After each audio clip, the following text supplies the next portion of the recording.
Hello বন্ধুরা, কেমন আছে সবাই? আশা করছি সবাই ভালো আছে। তোমাদের ভালো আছে, আমিও ভালো আছি। মিষ্টি অফিসিয়াল চ্যানেলে তোমাদের অনেক অনেক অনেক ওয়েলকাম। তো আমরা যেদিনকার আলিপুর মিউজিয়ামে গেছিলাম, তো সেদিনকারই গিয়েছিলাম আমরা পার্ক স্ট্রিটে। তো অনেক নাম শুনেছি পার্ক স্ট্রিটের। আগেরবারও 25শে ডিসেম্বর এক জায়গায় ঘুরতে গেছিলাম, তখনও বলছিলাম যে পার্ক স্ট্রিট যাবো, বাট যাওয়া হয়নি। আর এখান থেকে আমরা রাত 10, সাড়ে 10টার সময় বোধহয় বাড়ি গেছিলাম। তো ভাবলাম চলো এখান থেকেও ঘুরে যাই। তো আমি তো প্রথমে বুঝতে পারিনি যে এখানে কি কি আছে, তো বেশ এক্সাইটমেন্ট লাগছিলো। আর এখানে দেখছো লোক, মানে পা ফেলার জায়গা নেই, এতটা লোক হয়েছে। আর ব্রিজের উপরটা এত সুন্দর সাজিয়েছে, জাস্ট দেখার মতো। ভিড়টাও দেখার মতো, মানে এত লেভেলের ভিড় হতে পারে যে প্রথমে বুঝতেই পারিনি। জাস্ট মেট্রো থেকে বেরিয়ে যখন স্টেশনের বাইরে আসলাম, তখন দেখতে পেলাম যে এতটা ভিড়। তো আমরা এখন ওই পাশে যাইনি, এই পাশে দাঁড়িয়ে রয়েছি। রোডটা ক্রস করতে হবে, তো এখনও সিগন্যাল হয়নি। তো সিগন্যাল হলে তারপরে আমরা ওই পাশে যাবো। আর আরও একটা তোমাদের সাথে কথা শেয়ার করব, যেটা আমি ভাবতে পারিনি পার্ক স্ট্রিটে গিয়ে, মানে পার্ক স্ট্রিটটা এমনটা হবে। সত্যি এত মানুষ এখানে ঘুরতে এসেছে, যেটা বলবো বলবো ভাবছিলাম। আমি ভেবেছিলাম পার্ক স্ট্রিটে বোধহয়, আমি দেখছি উচ্চারণটাও ঠিকমতো করতে পারছি না আমি। তো পার্ক স্ট্রিটে ভেবেছিলাম যে অন্য কোনো অ্যাক্টিভিটিস দেখতে পাবো আমরা। তো শুধু লাইটিং, যে লাইটিং দেখতেই মানুষ গেছে, তা সেটা তো আমি জানি না, হলে আমি সত্যিই যেতাম না এত ভিড় ঠেলে লাইটিং দেখার জন্য। যে আমরা ভাবলাম বোধহয় এত লোকের ভিড় ঠেলে সামনে বোধহয় কিছু দেখার মতো আছে। তো সারা রোড জুড়েই লাইটিং, তাই আমরা হাফ রাস্তায় গিয়ে আবার ব্যাক করে চলে এসেছি। আর এখানে গিয়ে অনেকটা ঝামেলায় পড়েছি, কারণ আমরা ভেবেছি, আমি যেহেতু বাসে উঠতে পারি না, তো ভাবলাম বাসে আর উঠবো না। আর এখান থেকে সুমনদা কৃষ্ণদারা বলছে যে শিয়ালদা স্টেশন নাকি কাছে। তো আমরা ভাবলাম যে চলো, ঘুরতে যখন এসেছি তাহলে পুরো কলকাতা আমাদের পায়ে হেঁটে ঘোরাবে। তো এখান থেকে পার্ক স্ট্রিট থেকে আমাদের নাকি পায়ে হেঁটে শিয়ালদা নিয়ে যাবে। তো কতটা রাস্তা হেঁটে গেছি, যাওয়ার পর ওখানে একটা ট্রাফিক পুলিশের কাছে জিজ্ঞেস করেছে যে শিয়ালদাটা এইদিকে নাকি।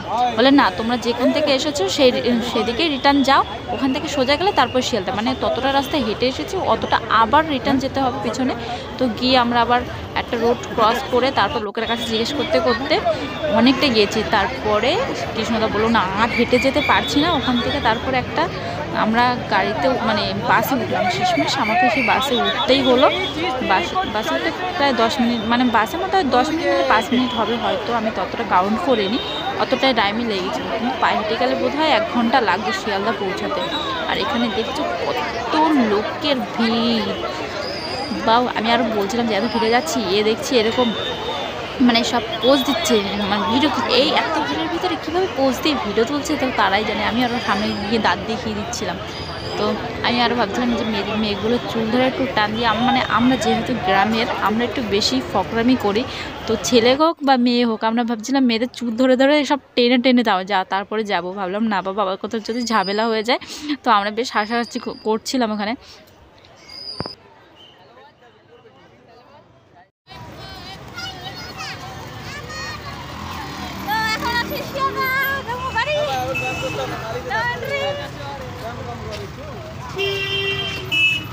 তো শেষমেশ শিয়ালদা স্টেশনে পৌঁছেছি। আর শিয়ালদা স্টেশনে দেখেছো কত সুন্দর লাইটিং করছিলো, তার জন্যই আমি বেশি এক্সাইটমেন্ট হচ্ছিলাম যে এটা একটু ভিডিওটা করে নিই। জাস্ট দারুণ লাগছে।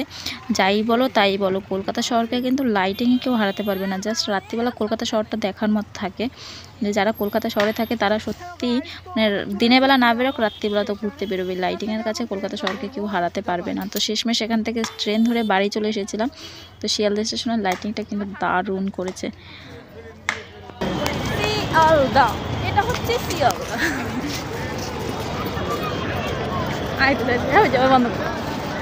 তো সব জায়গা ঘুরে টুরে বাড়ি আসলাম। আর এখন বাজে 10:30 বাজে এখন। তো এখন বাড়ি আসলাম, এসে পুরো ফ্রেশ হয়ে নিয়েছি।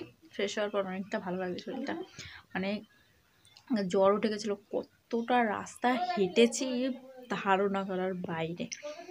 এসে একটুখানি আলু ভাজলাম, যেটা খেয়ে এখন ঘুমাবো। মানে একটু সারাদিনে পেটে ভাত পড়েনি, সকালবেলা এখান থেকে ভাত খেয়ে গেছি। আর যেই টুকটাক খেয়েছি, ভাত খাওয়ার হয়নি। আর আজকে যেহেতু বড়দিন, তো কেক নিয়ে এসেছিলাম, এই কেক আমি খাচ্ছি। আর এবার খাবো ভাত। ভাত খেয়ে তারপর একটু ঘুমাবো। তো চলো, আজকের ভিডিওটা আমি এখানেই শেষ করছি। তোমাদের ভিডিওটা ভালো লাগে লাইক কমেন্ট শেয়ার করো, সাবস্ক্রাইব করে দিও চ্যানেলটা। আর আমার নতুন নতুন ভিডিওর জন্য অপেক্ষা করো, কারণ দারুণ দারুণ ভিডিও দেবো তোমাদের কাছে। ডেলি ব্লগ চেয়েছো, ডেলি ব্লগ দেবো। অনেকদিন পর ঘুরতে গেছি আর এত সুন্দর একটা জায়গা ঘুরেছি, কেমন লাগছে অবশ্যই বলবে। তো সবাইকে টাটা, সবাই ভালো থেকো, সুস্থ থেকো।